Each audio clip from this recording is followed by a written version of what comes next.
Y es que aprovechando que vienen a hablarnos de las sesiones dobles, las sesiones Greenhouse, dentro de 15 días nosotros empezamos también un ciclo de Sitges con proyecciones Greenhouse, dobles sesiones, que bueno, después de la charla os pondremos el tráiler de las películas que van a poder ver y a partir de mañana pues tendréis información en la página web y en redes sociales sobre cómo serán los eventos. Y nada, solo eso, que disfrutéis y os dejo con los expertos.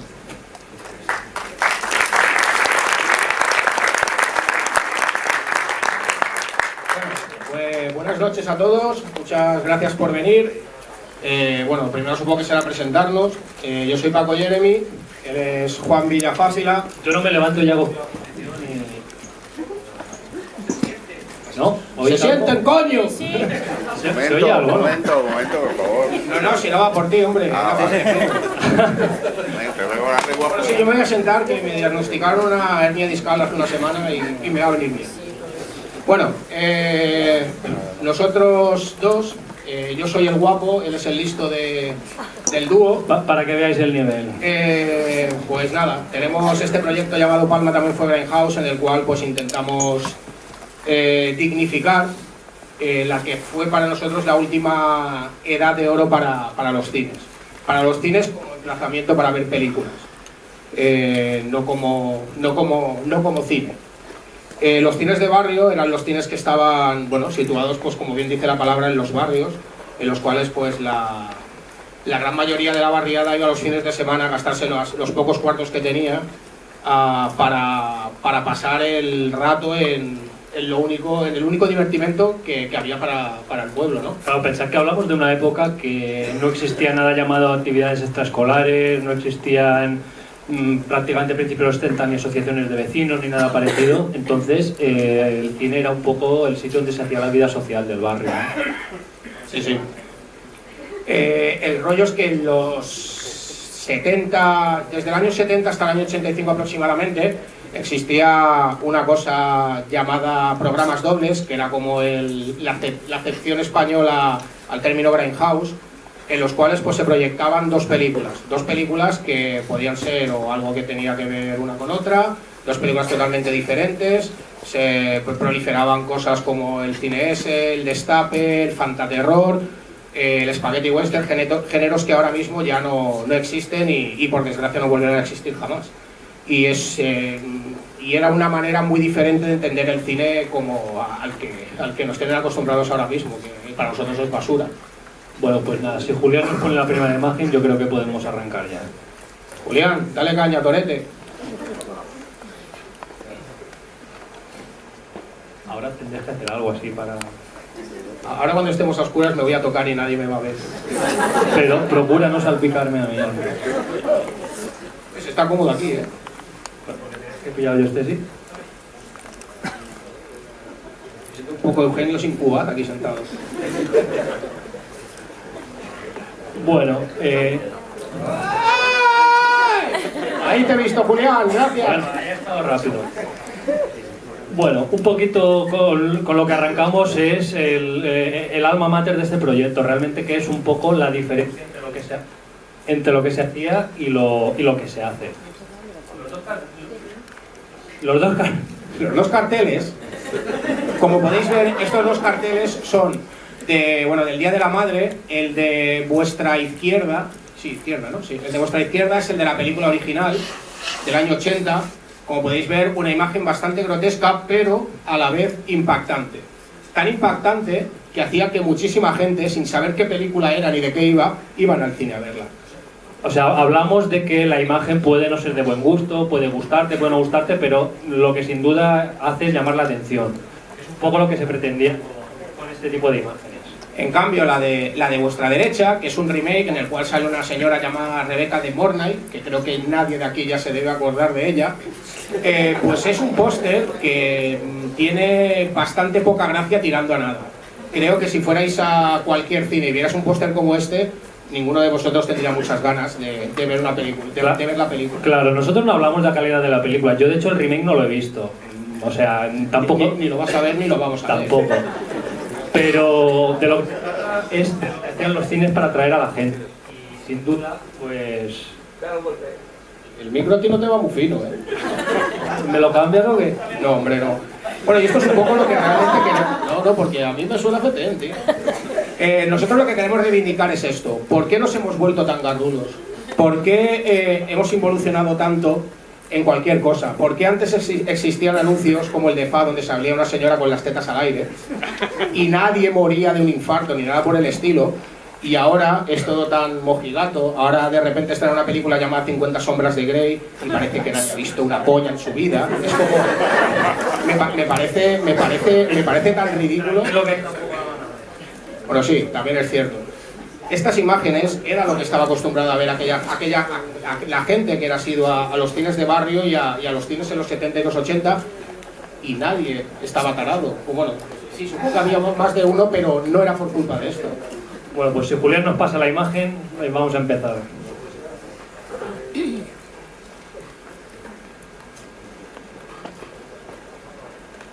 Bueno, la palabra grindhouse no tiene una traducción exacta en castellano. La grindhouse se refiere a las salas donde se proyectaban los programas dobles. Nosotros tomamos un poco la famosa calle 42 de Nueva York como referencia de esto, pero indudablemente lo hubo en muchas otras ciudades. Para entender un poco este fenómeno de cine de programas dobles, tiramos un poquito la vista atrás, concretamente al final de la Segunda Guerra Mundial. Estados Unidos es la gran potencia ganadora de todo el asunto, entonces su economía crece espectacularmente. Esto conlleva una cosa, que es que a los hogares americanos llega un nuevo miembro, que es la televisión. Pero la televisión lo que ofrecía básicamente una programación para todos los públicos. Atontaba al público. Sí, se puede decir. Desde el principio ofreció programación para todos los públicos. Entonces, ¿qué es lo que hicieron los cines? Pues los cines intentaron ofrecer un poquito lo que la tele no ofrecía. Es decir, películas de contenido un poquito más adulto, y esto sobre todo afectó a los estudios un poquito más pequeños. Los de las grandes superproducciones seguían con lo mismo, y los pequeños pues intentaron hacer otro tipo de cine, un cine orientado hacia un público más adulto. Entonces, en Nueva York concretamente se concentró en esa calle, que es donde había el mayor número de cines, y esa concentración de películas para adultos pues atrajo a otro tipo de negocios alrededor de esto, es decir, locales de striptease, sex shops, en fin, un montón de cosas de estas recomendables que... Julián, pon la otra imagen, por favor, gracias.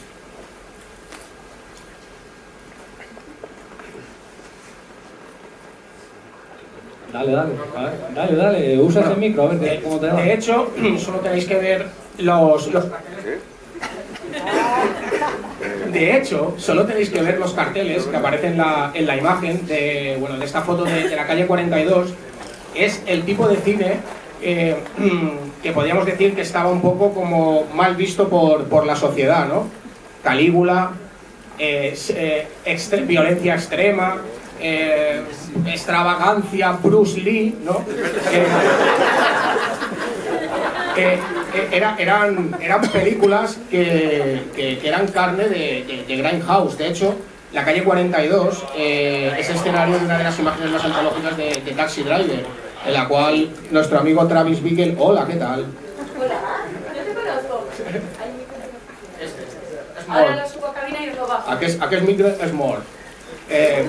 En Taxi Driver, cuando nuestro amigo Travis Bickle tiene aquella primera cita con el personaje de Cybill Shepherd, la lleva a un cine X, en el cual pues para él es lo más normal del mundo, y es un cine de los que están en la calle 42.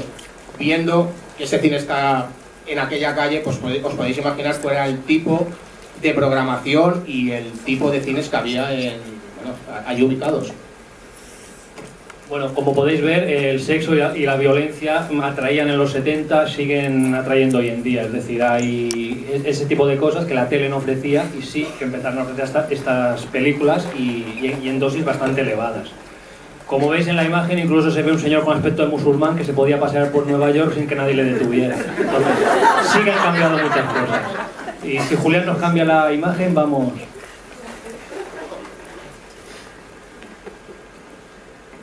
¿Qué os parece esto? Esto es un periódico serio de la época. Esto es un periódico serio de la época y aparecían noticias de esta índole. Es decir, esto es una doble página del diario Última Hora, o sea, es totalmente verídico, con un señor con gafas y camisa a cuadros, que posiblemente fuera un hipster de la época, y pues nos dice esto, que los extraterrestres están entre nosotros. Dibujicos de naves, en fin. Es decir, ¿cómo era posible luchar contra esto? No, ¿cómo era posible que a una persona le llamaran más la atención los anuncios de los cines que esto? Es decir, has de ser muy bueno para superar esto. Entonces, la verdad es que se lo curraban bien.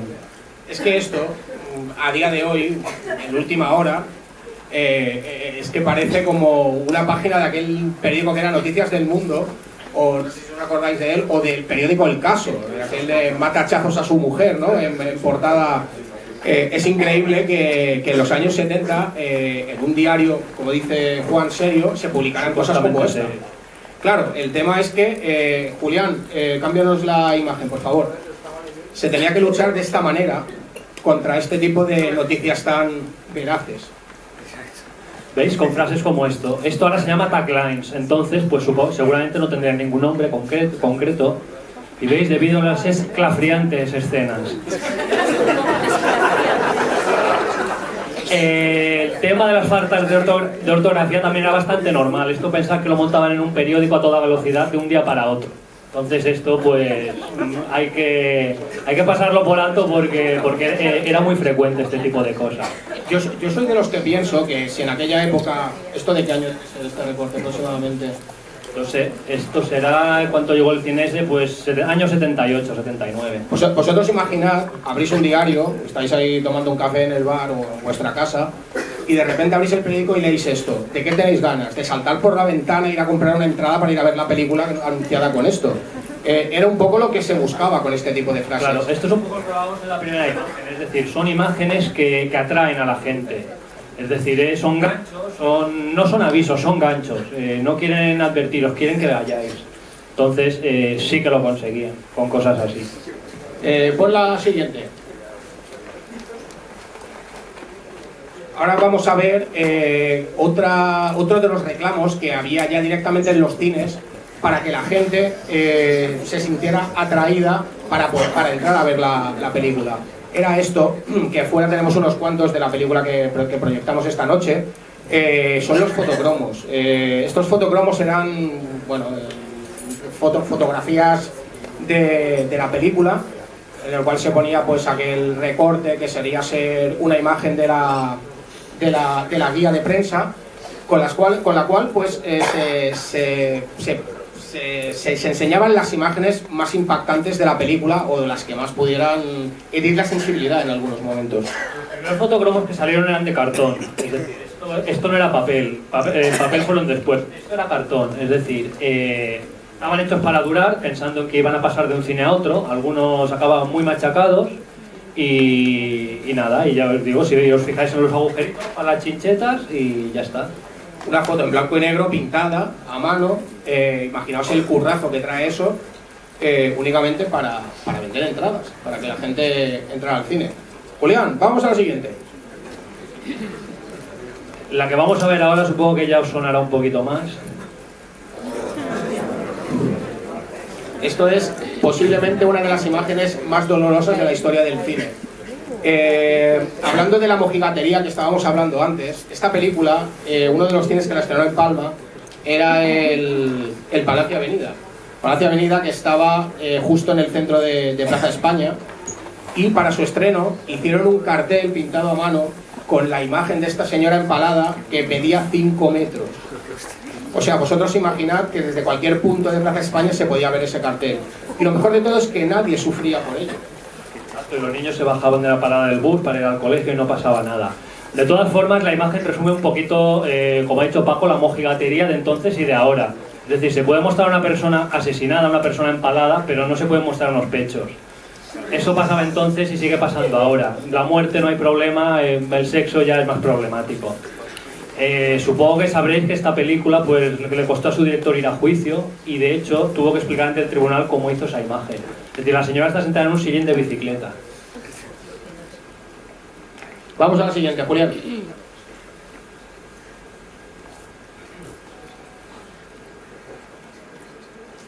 Y bueno, ya para acabar el tema fotocromos, creo que esta es otra imagen icónica ya no de la historia del cine Grindhouse, sino de la historia del cine en general. Llegar al cine y encontrarte ese fotocromo tenía que ser algo totalmente impagable. Y quien no quisiera ver esta película y yendo a la Marquesina y encontrándose esta foto, es que estaba totalmente majara perdido, vamos. Julián, la siguiente, por favor.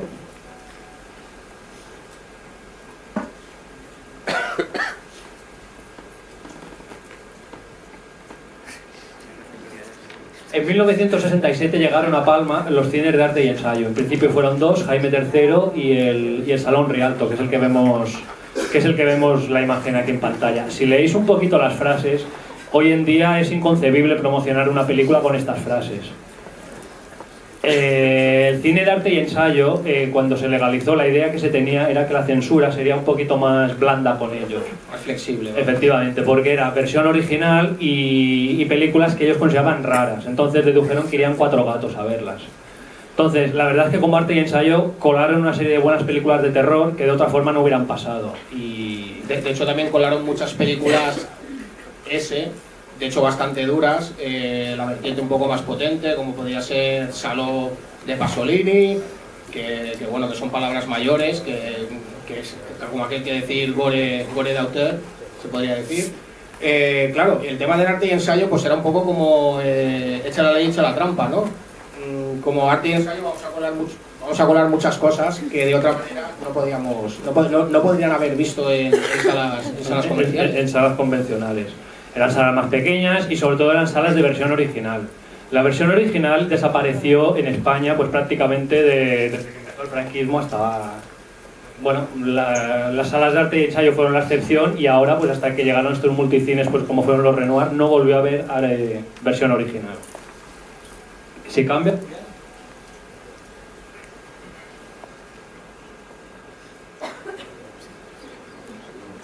Bueno, esto es otro pedazo de clásico que tampoco necesita mucha presentación. Esto es una sala de estreno, pese a que el cartel es de una reposición. Era bastante común que las salas de estreno también repusieran películas.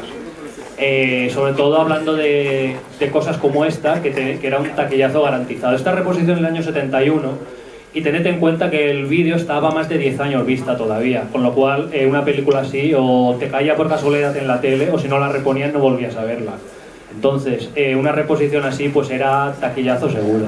Era una manera de poder mostrar todas esas películas que en su momento pasaron por el cine y de otra manera era imposible conseguir para las nuevas generaciones, claro. Todo aquel que en su momento igual era demasiado joven y no pudo ver Psicosis en el momento del estreno, era una manera idónea para poder descubrir películas como esta. De hecho, esto es, para mí me gusta mucho ver este recorte porque es de un cine que todavía está en activo, que es el Rivoli.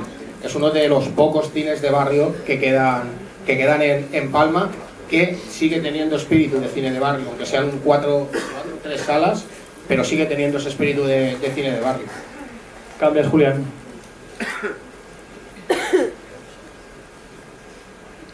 Bueno, esto para nosotros son palabras mayores. Esto es posiblemente la época más fructífera del cine español. Ni Almodóvar, ni Amenábar, ni la madre que los parió a todos. Nunca se podrán equiparar a todo lo que se hizo en España en los 70, principios de los 80, bajo el epígrafe del fantaterror español. Maestros como Paul Nachi, nuestro amado Jacinto Molina, Amando de Osorio, León Klimowski, el tío Yes, no te lo dejes. El tío Yes, hicieron auténticas maravillas de películas rodadas en España, aunque pareciera mentira, de género de terror y de género fantástico. Es una pena que todo aquello, y que incluso llegó con el tema de la muerte de los cines de barrio y de los programas dobles, cayeran en decadencia y desaparecieran directamente por completo. Esto, como veis, no es el recorte no es del estreno, o sea, la segunda semana. Cines de estreno, como el caso de la Augusta, era bastante normal que una película que duraba más de una semana en cartel pues se promocionara de forma un poquito especial. era bastante habitual que películas de poco presupuesto, como es el caso de esto, duraran una sola semana. Por eso os digo que 2 semanas se publicitaba como cosita un poco especial. La Sala Augusta se construyó en 1948 y, como ha dicho Paco antes, es uno de estos cines que todavía sigue en pie, por suerte. Y no sé si sabíais que la Sala Augusta pues tiene un pasado bastante oscuro, y es que antes del cine era un almacén de maderas y durante la guerra y parte de la posguerra se usó como centro de detención de prisioneros republicanos.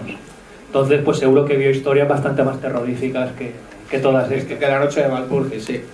Julián, cambia, por favor. Otro de los géneros que por desgracia con la llegada de los 80 desapareció fue el giallo. El giallo, que era, bueno, que viene del término amarillo, que es el papel con el que se imprimían las novelas policíacas en Italia, pues era una mezcla de cine de terror, cine de género policíaco, cine de vísceras, era un poco cine de tetas, cine de navajas. Exacto, y cine de navajas. De navajas de afeitar. De navajas de afeitar, exacto. Y es uno de esos géneros también muy valorados por los cinéfagos, que por desgracia también desapareció con la llegada de los 80. En España se hicieron muchos giallos, de hecho en Mallorca se rodó alguno, y las historias, las bandas sonoras, que la gran mayoría de maestro Ennio Morricone, son parte de la vida de muchos de nosotros. Si os fijáis en el cartel que hay en la pantalla, si veis la película de complemento, veis que es solamente, bueno, pues una línea con el título de la película. Esto iba un poco en función de la importancia que le daban los exhibidores a la película en cuestión. Es decir, en el caso de esta, pues evidentemente la consideraban un simple producto de relleno. Entonces, título y vas que te matas. Veremos otras que el cartel del complemento pues es tan grande como el del estreno. Entonces eso implicaba pues que le daban la misma importancia a las dos películas. El Teatro Balear ahora mismo es un bingo y cabían casi 3.000 personas.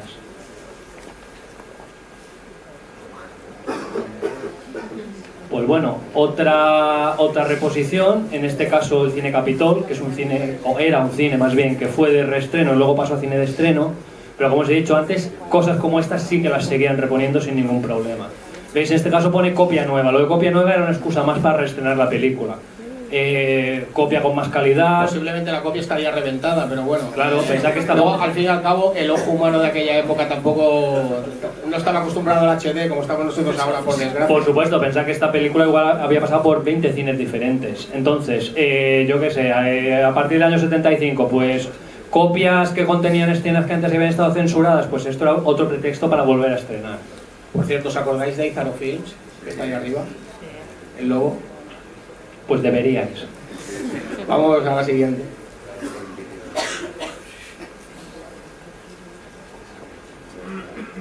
El Salabor, que estaba situado donde por desgracia ahora está el Zara, que hay al lado del Palau Solleric, es posiblemente el cine más lujoso que podía contar, con el que contaba Palma en aquella época. Era el cine donde se hacían los grandes estrenos.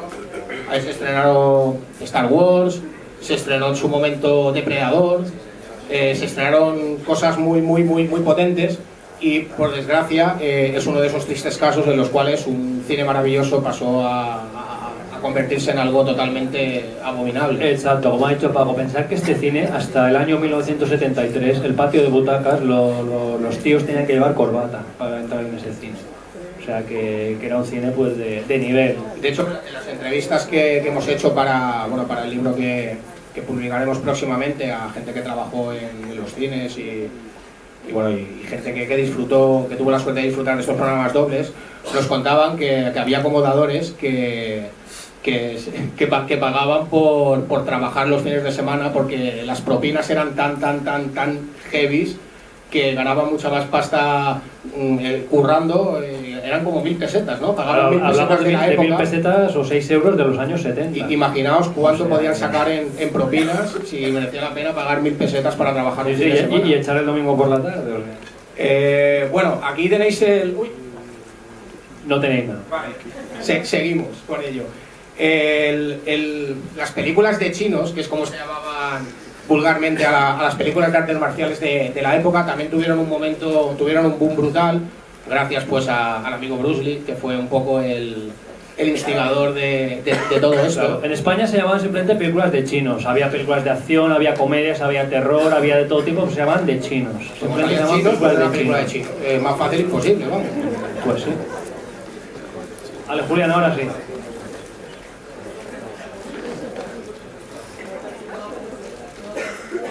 Bueno, esto es del año 74 y como veis, aunque fuera de forma recatada, pues bueno, ya empezaba a salir un poquito de carne en los anuncios. Es decir, es curioso... Fandango bueno. Es curioso que una simple película de Billy Wilder, pues si os fijáis, abajo del todo sea exclusivamente para mayores de 18 años. El tema de las calificaciones era una cosa pues muy arbitraria, es decir, se hacían chorradas como esta y luego había cosas bastante más duras que no había ningún problema para entrar. De todas formas, la avenida era un cine de estreno, los cines de reestreno era mucho más fácil que entrara todo el mundo, es decir, no miraban tanto la edad como si lo miraban en las salas de estreno. Volviendo al tema de los complementos, como podéis ver aquí, la película principal, aunque fuera un reestreno, era con faldas y a lo loco y es enorme, súper vistoso, y la última señora Anderson está vamos, es casi ridículo, no sé. El tema de los complementos es también muy gracioso porque para que los horarios se ajustaran, los complementos se cortaban sin ningún tipo de escrúpulo. Pues mira, el caso de esta película es un giallo, o sea que les debió costar entender al espectador la película porque se quitaba una bobina. Vosotros imaginad ver una película que dura pues que duraba 90 minutos, que cortaron una bobina de a lo mejor 15 minutos y de repente hay personajes que no aparecen, uno de los que estaba vivo al siguiente minuto está muerto sin saber por qué. Los proyeccionistas que hemos entrevistado nos contaban que las mejores películas para hacer estos cortes eran los westerns, porque cogían un momento que había una persecución y enlazaban con otra, que no tenía nada que ver. Mientras salieran tipos subidos a caballos cabalgando, con sombrero. Era lo mejor del mundo. Ellos estaban súper contentos cuando el complemento que había que cortar era un western. Cambia, Julián, por favor.